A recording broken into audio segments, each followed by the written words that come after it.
ये है हमारा प्लेनेट अर्थ, नीला पानी से भरा और जिंदगी से भरपूर। ऊंचे ऊंचे पहाड़ों से लेकर गहरे समुद्रों तक हर जगह जिंदगी अलग अलग रूपों में फल फूल रही है। लेकिन इतनी सारी अलग अलग जिंदगियां आई कहां से? हमारा ये प्लेनेट जो कभी एक सूखा पत्थर था, आज जिंदगी से भरा कैसे हो गया?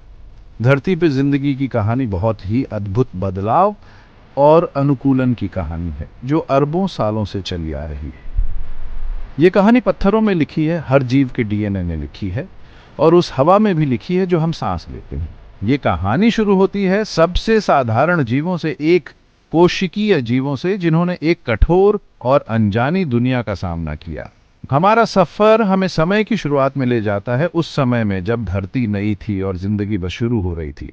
हम इस महान गाथा के मुख्य पड़ावों को देखेंगे, पहली कोशिकाओं के बनने से लेकर पेड़ पौधों और जानवरों के विकास तक। जिंदगी की चतुराई और उसके साहस को देखकर आप हैरान रह जाएंगे। एक ऐसी ताकत जिसने हमारे ग्रह को आकार दिया है और अपनी असीम संभावनाओं से हमें चकित करती रहती है। जरा सोचिए उस समय के बारे में जब जिंदगी नहीं थी, जब धरती एक खतरनाक और बेरहम जगह थी। ज्वालामुखी हर जगह फट रहे थे, पिघला हुआ पत्थर और जहरीली गैसें हवा में उगल रहे थे। आसमान में बिजली कड़क रही थी और हवा जहरीले धुएं से भरी थी। ये थी हमारी धरती लगभग 4.5 अरब साल पहले। जैसे जैसे धरती ठंडी हो रही थी, समुद्र बनने लगे थे, लेकिन पानी अभी भी गर्म और खट्टा था। जमीन के टुकड़े लगातार इधर उधर हो रहे थे, क्योंकि टेक्टोनिक प्लेट्स आपस में टकरा रही थीं और अलग हो रही थीं। ये शुरुआती धरती रहने लायक नहीं लगती, लेकिन इसी अराजकता में जिंदगी के लिए जरूरी चीजें छिपी हुई थी। ठंडा होता हुआ ग्रह, ज्वालामुखी गतिविधि और रसायनों का एक आदिम सूप, इन सब से मिलकर पहली जिंदगी के लिए बिल्डिंग ब्लॉक्स तैयार हुए। इसी विषम वातावरण में, जो आज की धरती से बिल्कुल अलग था, जिंदगी का चमत्कार शुरू हुआ। वो खास पल जब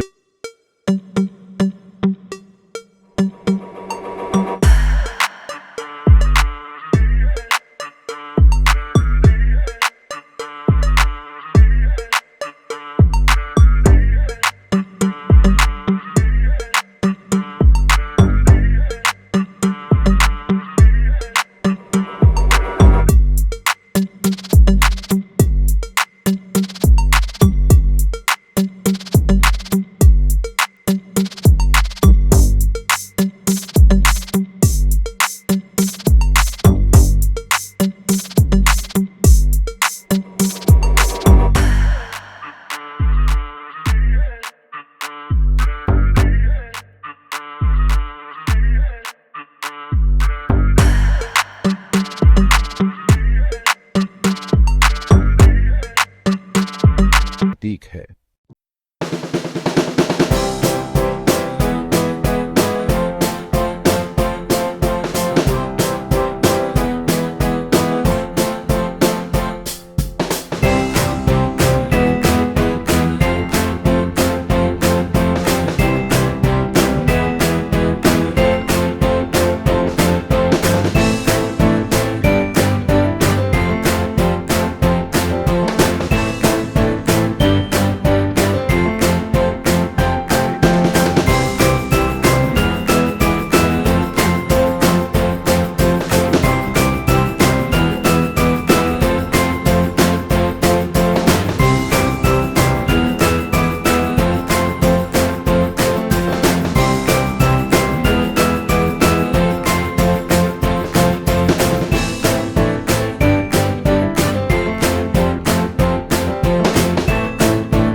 अगली बड़ी छलांग का मार्ग प्रशस्त हुआ।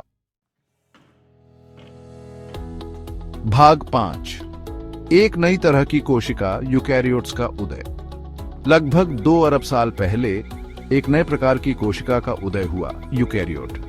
यूकैरियोटिक कोशिकाएं प्रोकैरियोट से बड़ी और अधिक जटिल थीं, जिनकी आनुवंशिक सामग्री एक नाभिक के भीतर संलग्न थी।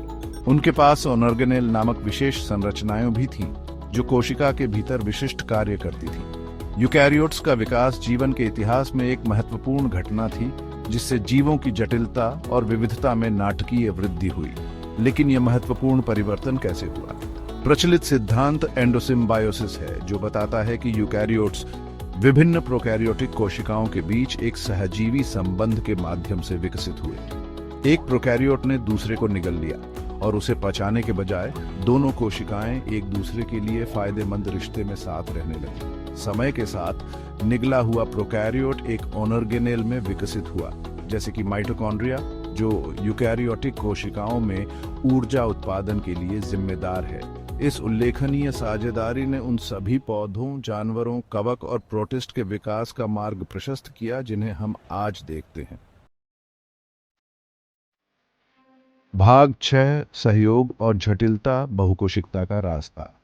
अरबों वर्षों तक एकल कोशिका वाले जीव पृथ्वी पर एकमात्र जीवन रूप थे। लेकिन लगभग 1 अरब साल पहले कुछ असाधारण हुआ। कोशिकाओं ने सहयोग करना और बहुकोशिकीय जीव बनाना शुरू कर दिया।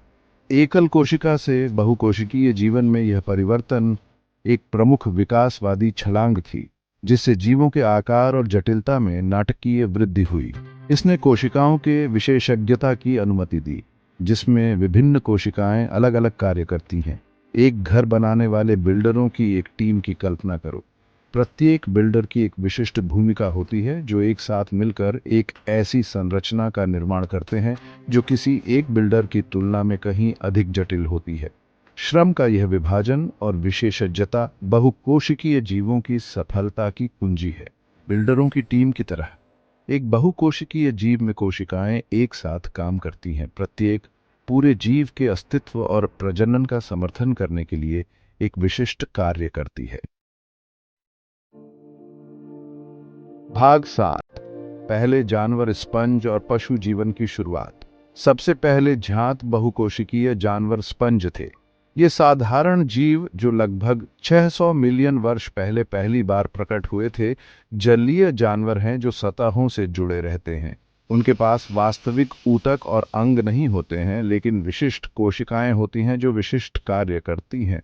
स्पंज फिल्टर फीडर होते हैं जो अपने शरीर के माध्यम से पानी खींचते हैं और छोटे जीवों और कार्बनिक पदार्थों को छानते हैं।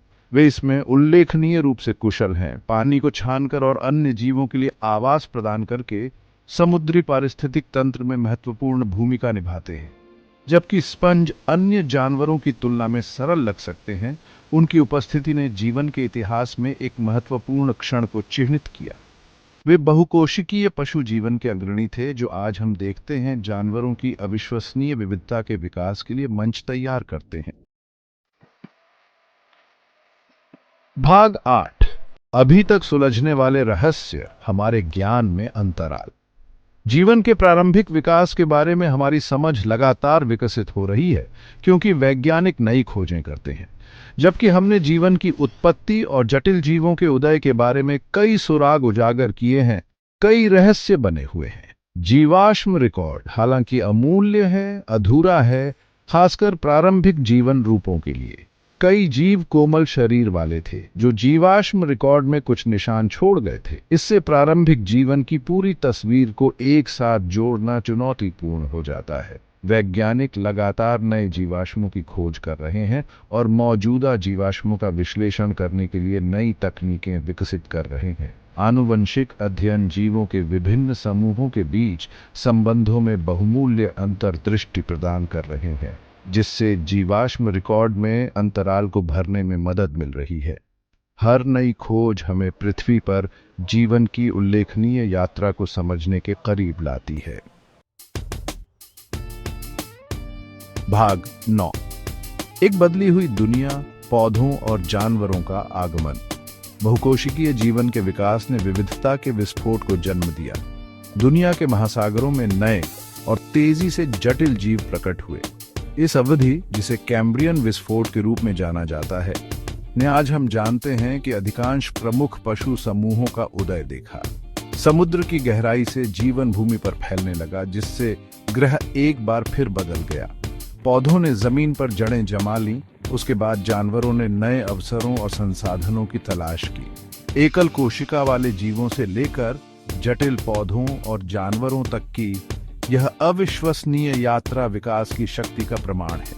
यह एक ऐसी कहानी है जो आज भी सामने आ रही है, जो हमें सभी जीवित चीजों के परस्पर संबंध और लगातार बदलती दुनिया में जीवन के अनुकूलन और विकास की असाधारण क्षमता की याद दिलाती है।